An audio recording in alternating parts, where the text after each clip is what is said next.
Unleashed, thank you for joining. Volle Energie und fertig ist die Remrod-Infanterie. Yeah. That laugh! Oh my god, how embarrassing. Okay, so I gotta explain myself right now. That laugh was not the fear of missing out laugh. The fact that they're speaking a different language that I don't understand completely doesn't mean that I have to laugh because I feel like I'm left out. The reason I was laughing was the enthusiasm at Renee. Yeah, it was awesome. Unleashed, thank you for joining. Volle Energie und fertig ist die Remrod-Infanterie. Yeah.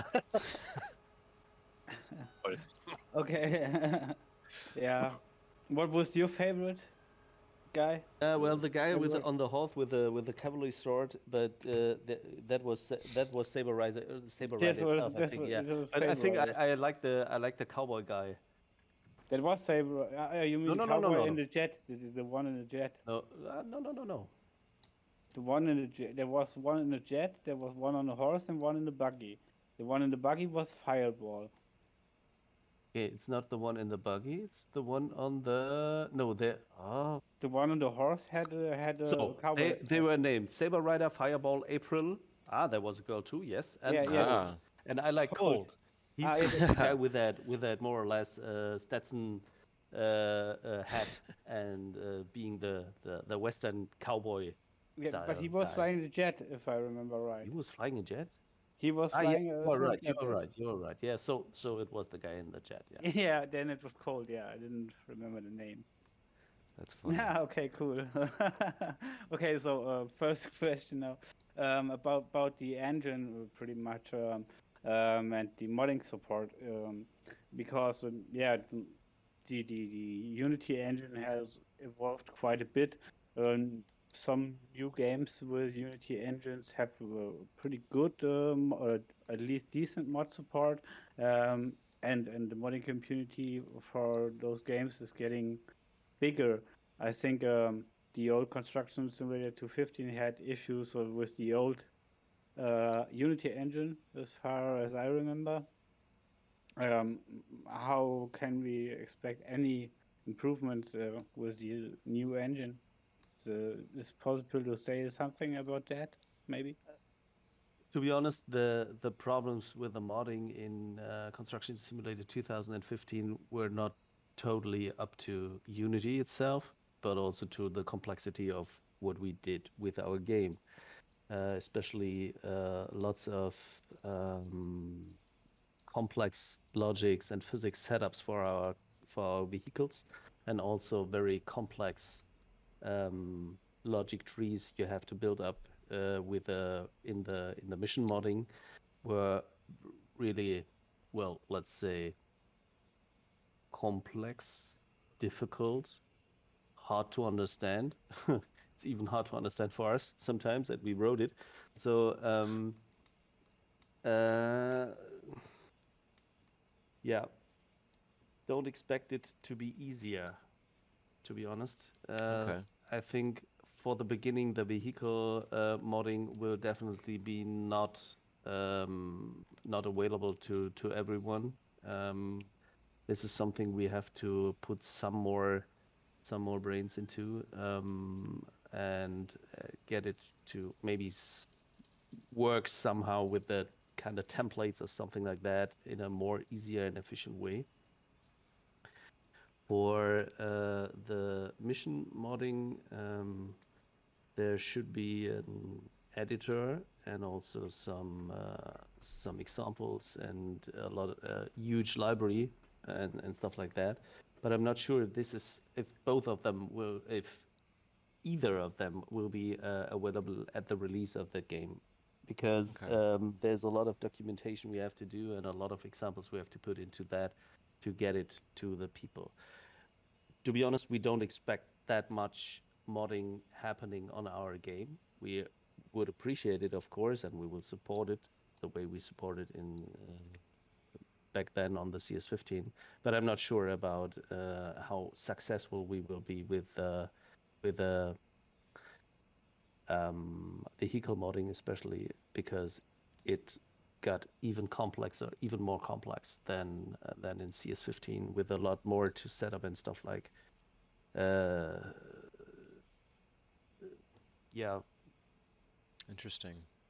it's Okay, very it's all very the very heavy. I So understand so all the that's parameters. Yes. yeah. It's I think with a I think we had around 5 to 6 modders on the CS15 who really successfully submitted a vehicle. I think some of them made more than one, so 2 or 3. I remember from that Mammut brand, Oh, that these was huge great. cranes. Yeah. They were really great, but there was a lot of work put into them, into these models, into these mods, and a lot of support from our side necessary to get these things running. They are indeed very great examples of what could be done with the modding tools, but in their, let's say, pure version, they will be uh, very hard to master from uh, let's say, outstanding person like an external modder or something like that. Okay, So I'm no we modder. we will, yeah. I'm sorry Yeah, to no, interrupt you. no, just to go on, please. Yeah.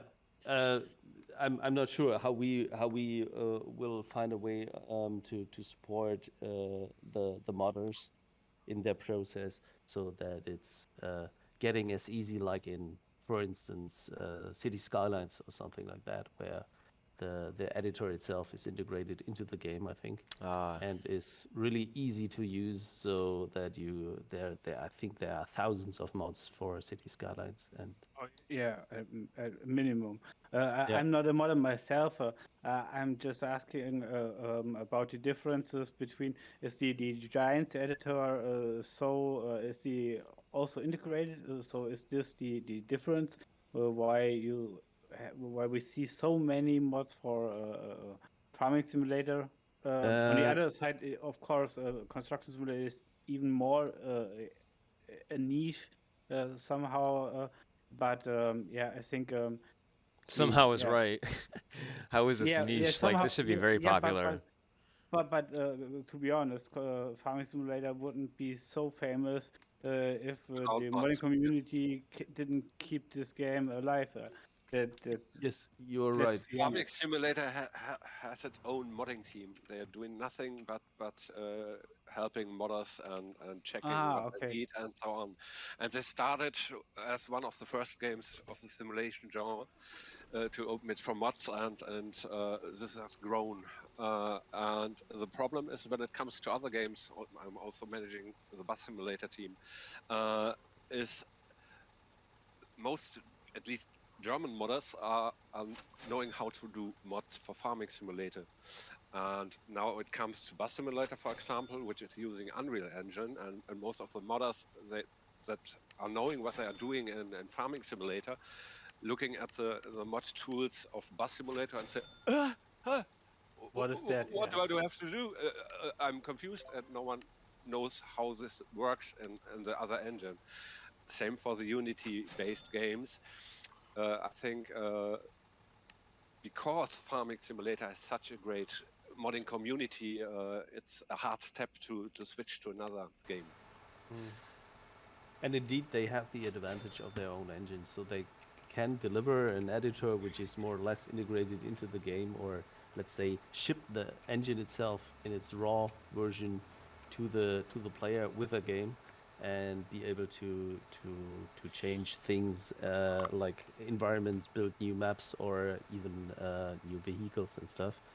And this is not that easy with a third-party engine like Unity or Unreal. Okay, Um, that's a yeah. good explanation. Thanks. Yeah, well, from my side, I'm as well looking really forward to see what is coming up. And yeah, thank you for coming both Thank you. and taking your time on this Sunday. And yeah, up to the next guy that has a question. Thank you, Unleashed. So the question that was asked pertained to modding for Construction Simulator, and going forward, it seems that the current state, a mod functionality for the game will have to come post launch, which is totally normal with the games these days, except for the ones that have the engine built directly for the game itself. FS22, I'm looking at you. The SnowRunner had mods that had to come out post-launch, and of course there was the public testing server on the PCs. PC mods compared to console mods were much different, so a console mod had to be approved first, and the PC mods, there's just so many of them and so many different third parties that it's hard to regulate and keep track of all of them. The thing with the farming simulator, as Carsten had said earlier with the mods, is they've got their own modding department that can help them. Where Weltenbauer does not have a modding department. They actually have to stop whatever they're doing and focus on helping with that mod and then go back to whatever they're doing. And you see how long it takes already with the game that they're building. So you can imagine if they have to stop everything they're doing to try to put in a mod functionality this late in the game. Doesn't mean that it's not going to come post-launch. And that also doesn't mean that they can't make a dedicated construction sim editor or construction sim mission editor, which I would love to see. It's something that I advocated for a long time ago as well. It's not to say that those things won't come out post-launch. These aren't things that are being promised right now, but it is something that they do know the community wants. They're aware of it. They just also know the limitations of their small team and what it takes to actually make that happen. So we do look forward to seeing that for sure, but we can't see it happening at the launch of the new game. But mods will be supported eventually, so don't give up completely on the mod community. There's only a small number of you guys that actually do make mods for the game, and even still, it's a very complicated process, even for the developers themselves. And like they said, they made the technology. They made what you guys are using to make the mods. So if it's confusing for them, it's definitely confusing for you guys as well. With that, guys, that is the end of part 5. Like and subscribe. Hit the notification bell so that you know when the next video is dropping. Stay tuned on this channel because we'll keep you updated. Join our Discord server at Construction Simulator. We're all very eager to have you guys join the server, so please hit the link in the description below. Join the Discord server, and I'll see you all in the next one.